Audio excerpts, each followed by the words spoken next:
Órale, Cholo Trucker, Moss Movies and Shows. And here we got American Manhunt, OJ Simpson, episode 2. Okay, man. So you guys already know the whole story on how I felt about this going in and how episode 1 was really capturing to me. Um, Here we go with episode 2. Okay, so episode 2 really has to do with O.J. Simpson turning himself in. Episode 1 had to do with the crime scene. Everything was basically about the crime scene. Episode 2 was basically him turning himself in. The Bronco chase, I mean, everything. I'll tell you guys this, man. One thing that separates this from all the other things that I've seen about OJ Simpson and this whole trial and everything that went on. Well, it hasn't really gotten to the trial yet, but um, every documentary and everything. The difference about this one is the attention to detail. You really gotta pay attention, um, because there's so much that is in this. Like episode 1, the crime scene, the whole damn episode was just about the crime scene.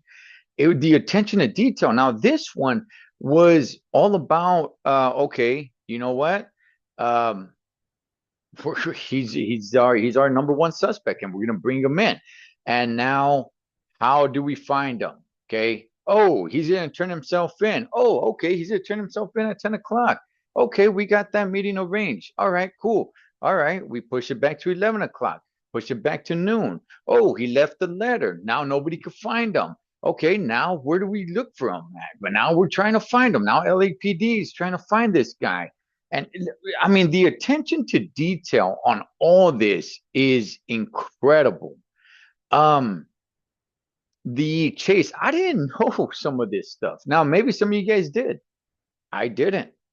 I didn't know that the NBA finals were going on at the same time as the Bronco chase. I didn't know that. Um, and that the fact that during okay, so when you're watching the NBA finals, I was not watching the NBA finals that day, obviously. Um, if not, then I would have known. But while the NBA finals were going on, they actually took the coverage of the NBA finals. Think about this. They took it off, not completely on the screen, but they minimized it to show the Bronco chase. That is crazy. And not only that, but actually, I don't know who was in the NBA Finals that year, um, but it was in Madison Square Garden. They put the Bronco chase on the Jumbotron during the NBA Finals in Madison Square Garden.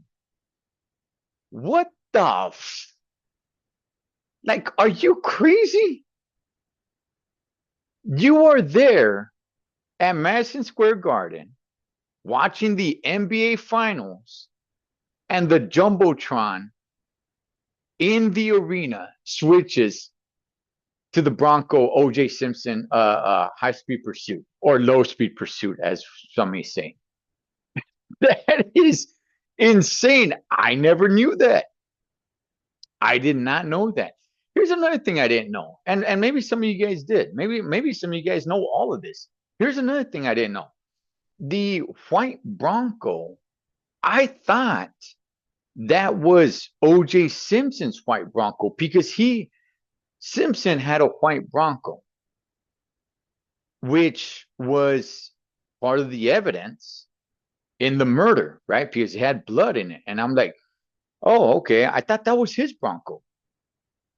But no, his Bronco, um, LAPD still had that Bronco. The white Bronco that they were in was his homeboy's Bronco that was identical to his. Um, I forgot the dude's name. AC Cowley or something like that. I did not know that. when OJ Simpson, now the whole fiasco, the details in all of it, this is actually pretty good. Okay, this series so far. The whole fiasco, getting Mark Furman down there before SWAT gets down there, the phone call, right? The recording, they play it on here between Detective Tom Lang and O.J. Simpson while the pursuit is going on. You can hear O.J. Simpson and Tom Lang going back and forth, and him saying, he wants to go to his house, he wants to go home. So how they allow him to go home. They show all the footage of the whole fiasco of people just pulling over on the freeway, people flooding the freeways, people flooding OJ Simpson's house, people just running out into the freeway, making signs, and hey, the juice is loose, because that's what they used to say when OJ Simpson was playing football. The juice is loose, right? Um, Gil Garcetti. It shows footage of Gil Garcetti watching the high speed pursuit. So Gil Garcetti is watching the Bronco high speed pursuit, and he's being recorded watching it, because he was actually going to be doing some, I don't know, I forgot, some sort of interview about what's going on with OJ Simpson. And at that time, um, the high speed pursuit was going on. They said, "Oh, look, we got the high speed pursuit going on," and it shows Gil Garcetti watching it, and he's over there sweating, wiping the sweat off of his forehead and everything. Like, that's footage I've never seen. And how did they find out where OJ Simpson was, and the helicopter? Like, all that stuff is on this. It is hey, it's intriguing, man. It is. I I thought episode one was better, but this one was good. This one was good. And here's another thing. So when OJ Simpson gave himself up from the Bronco, right? His homeboy, what's his name? AC Cowling or something that was in there. Um, OJ Simpson gives himself up. Everything that they found in there was never presented as evidence. He had a passport. He had, I think they said $8,000.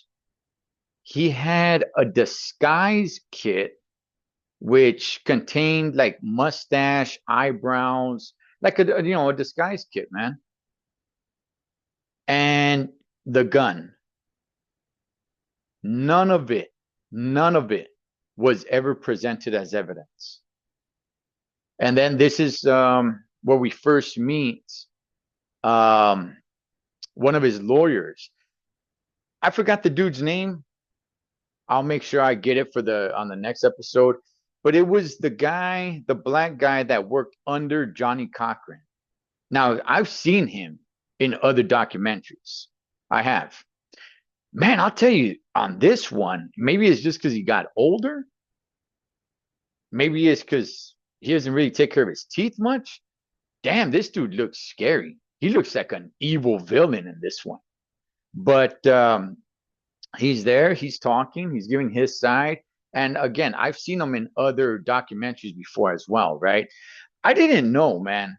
Honestly, I did not know OJ Simpson had like 16 lawyers working for him. I knew he had a few. I knew he had Robert Shapiro. I knew he had Johnny Cochran and this dude that I was bringing up, the black guy that works under Johnny Cochran. I knew he had freaking what's his name, the Kardashian dude, man.